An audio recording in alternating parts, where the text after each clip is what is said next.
you ever wrestle the bear?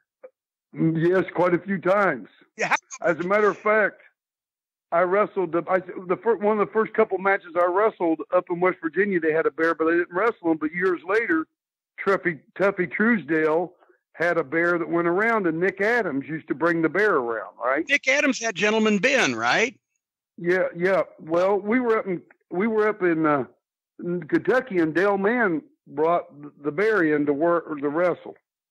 So we're in there fighting ourselves to death. I mean, my hands are black and blue because it had a muzzle on it, but for some reason my hands kept going in his mouth, fighting for my life, and he just stuck on them because he didn't have any teeth. So we're fighting him every night, and then all of a sudden I look over, and that Nick Adams would grab that bear, and that bear would reach up and give him a working snapmare. Yeah. Then the bear would give him a monkey flip and this and that. Well, finally, Dale Mann, the late Dale Mann, who just passed away, and he had met up with the Bear Man's wife one evening, and she told all the secrets to Dale Mann of how to grab that bear in certain sections. Now, wait a minute. When you say met up with the Bear Man's wife,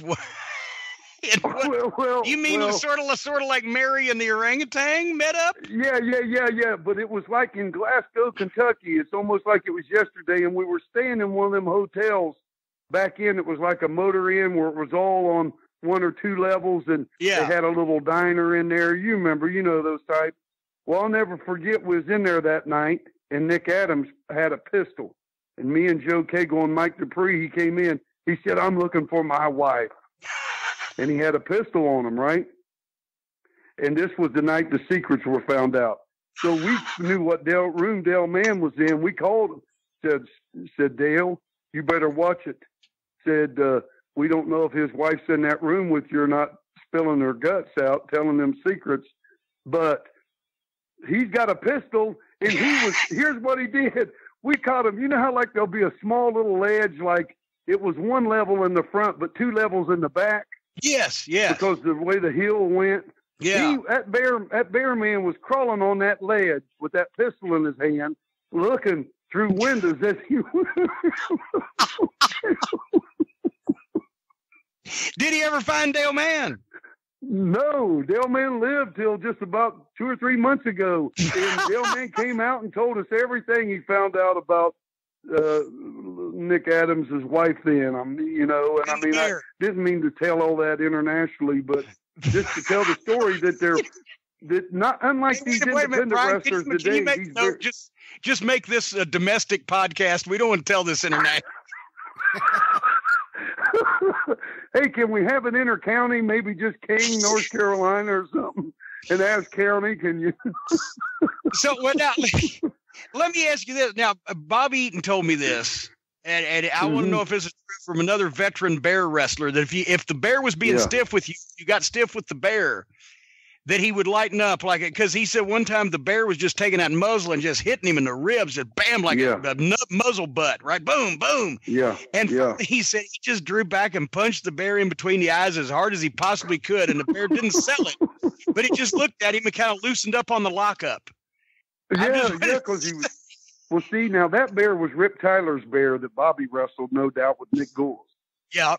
Because I remember Rip Tyler from Georgia. Do you remember that name, Jimmy? Oh, yeah, Rip Tyler, yes. I don't know, but Wahoo McDaniel, they said, huh? But kind of a pug-faced fella. Yeah, Rip Tyler, But people told me that Wahoo McDaniel slapped that bear one time in Cleveland or somewhere years ago, and that bear hit Wahoo so hard it knocked him about 5 rows into ringside. So Wahoo was trying to chop the bear. Yeah, he hit him. He hit him hard. And he knocked that bear knocked Wahoo McDaniel about 5 rows into ringside. So Rip Tyler's bear, I'm gonna be honest with you, was a little sick. Rip didn't like to feed it much. Oh, so no. I'm sure that Bobby, when Bobby hit that bear, he didn't have much fight in him anyway. Well, that's a that's a thing that a lot of the guys used to do in those old days when generally the manager. And I never had to do this. I was after the bear era, but the manager in the old days or some heel with heat would have to wrestle the bear. And the baby faces would go up to it beforehand when it was in the cage, like they brought the trailer that had the cage and everything, and they'd poke it with sticks and everything to make it mad to fuck with the fucking manager. And, I don't know if I would have I would have left the bear wrestling to other people. Well, this guy that I seen the first time on Ken Jugan's show up in West Virginia when I first broke in, that guy sat in the back, and it was the days when they said you eat honey for energy.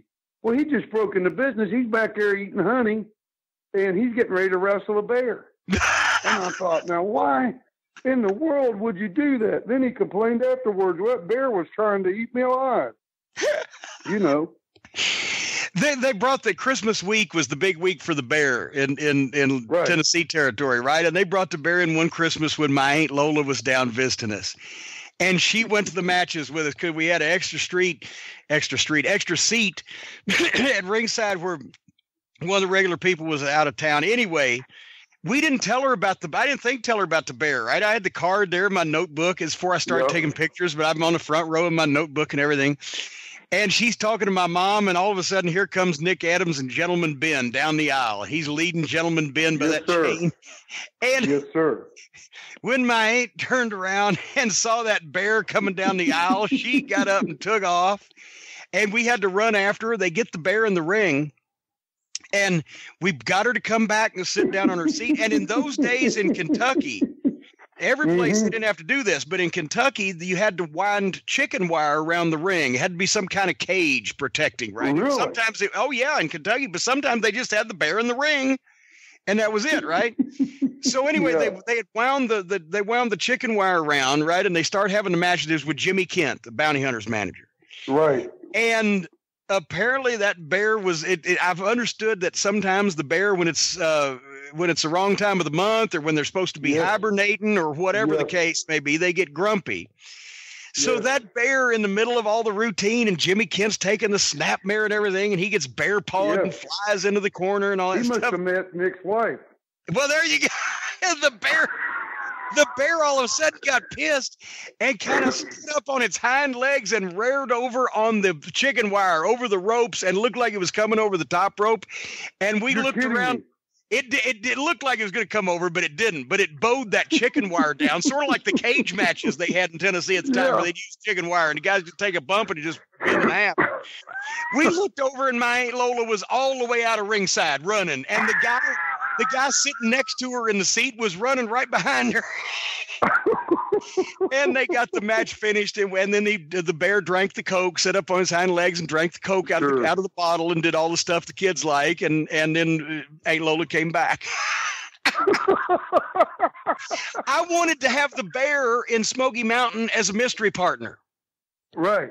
And that would have been great. Well, it was going to be, it was right before we went out of business, and this could have possibly fucking stalled that off a little bit, but when Riggy Morton and Tracy Smothers' various other halves had the issue, and he had left the territory for a while and all that stuff. But anyway, it was going to be Robert Gibson, who had switched heel, and the Heavenly Bodies in a 6-man against Tracy Smothers, Tony Anthony, and a mystery partner. And I was going to sign the contract and say they could get any partner they wanted, and then they were going to show the video. We were going to go out in the woods, and they were going to find a bear, right, and bring them back. Yeah. Oh, that would have been great. You know that I called the bear guy in Georgia. It was illegal at that time to have bears wrestle in Tennessee in 1995. Yes. They've just ruined everything. It's that way, you know. I could have cut a promo. I'm just saying I could have cut a promo where if people thought that these 3 guys and me were going to have to fight 2 guys and a fucking bear, we could have drawn a fucking house. I'm just telling you could have put an Alka-Seltzer in that bear's mouth, and it could have been throbbing at the mouth. Oh, hey, Jimmy. I swear to God, that's another thing, just apropos of nothing, but when you mentioned the Alka-Seltzer, where was it the last time that I told somebody, I can't remember if it was an OVW or a Ring of Honor or whatever. I said, somebody go get an Alka-Seltzer and would do the fucking throat thing. And they all looked at me like I had turds hanging out of my mouth. And they don't know. They don't know. Fucking shot to the throat. You've got to pop the Alka-Seltzer, your foam. Well, then they goddamn thing.